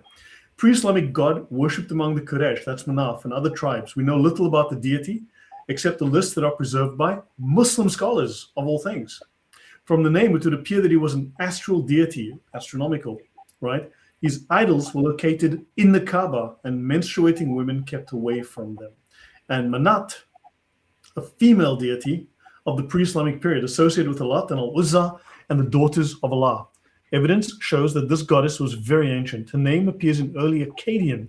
So that is, and is one of the names associated with Ishtar. In Palmyra, she's shown as the seated deity holding a scepter and represented as the goddess of fate. In Arabia, her worship location was Yathrib, known as Medina. I think I'll leave it at that. What do you guys think so far? I think. Go ahead. Just briefly, I'll say that the more you talk, the less Abrahamic Islam sounds. But that starts with the first sentence. It's just a travesty from the first sentence when you start doing investigation about how less Abrahamic this ideology is. Yeah, why would the Islamic tradition preserve all of these things? Just find it odd. I mean, but yeah. And then of course scholars were saying there was no paganism, it all died out by that time. But then you start to find a lot of evidence that these were embedded within the culture, within their racial memory and so on. I think if it's an ideology that's predicated on ad hoc improvisation, then all you've got is what you can graft from what your surrounding area and knowledges are. So that seems what it could possibly be, just an ad hoc ideology, grafting with a sense of reinvention and remolding it into the image of Muhammad. And by going to the Bible, the Hebrew scriptures and the Greek scriptures, and taking elements from those stories, you're almost sanctifying the Quran and Muhammad by doing that, because it has some kind of, if you like, connection to a previous strain of monotheism from their point of view. Yeah, Emmanuel, final words? Huh? yeah, lots of things you mentioned, lots of things I would like to get into, but we don't have the time. But one thing I want to mention, since you just mentioned it, again, we talked about it a little last time as well. The infancy gospel of Thomas, not to be confused with the Gospel of Thomas. These are Yeah. two entirely separate texts. It's the infancy Gospel of Thomas that's completely heretical and that's completely Gnostic. The Gospel of Thomas you can certainly interpret in a Gnostic way, just like you can interpret everything in a Gnostic way. Yeah. But the infancy Gospel of Thomas, and that's where the Quran borrows from very, very heavily when it comes to, well, basically everything about Jesus. It's from the infancy Gospel of Thomas, and this is completely heretical. And actually, they just made a film from it, starring Nicolas Cage, and it's go watch it if you're not familiar with this stuff. But I gotta warn you, it's dark. It's blasphemous, and it's completely blasphemous, and it basically portrays Jesus as a villain. Right. So now notice that Manat was linked with Alat and Al-Uzza, right? Probably as part of the process of the federation of the cult by the Meccans, but Ugaritic, this is from Canaan, right? Ugarit, this is just north of Israel in Syria. Ugaritic evidence has linked 3 female deities as the daughters of Baal. So, yeah, just so you know, we're back to Baal again. Alat, Manat, and Al-Uzza are the daughters of Baal. So we come back to this idea. So, yeah. So anyway, we just keep coming back to Baal and Muhammad and Baal and, Muhammad's grandfather and Baal, Muhammad's father and Baal, Baal being Allah, Baal being Hubal, Hubal being Baal being Allah. And of course, the same being, so all of these pantheon, this whole pantheon of deities all just connects. It's just all of these things that just connect. And put together the ideas. So guys, I'll call it a night here, but thanks all very much for the time then. Any final words you want to say before we call it a day? No, thank you for giving me the invite. I'd only just come in from work, and if I missed the beginning of the show and repeated any element that you brought out, that's okay. I do apologize. No, it's okay. No, JC?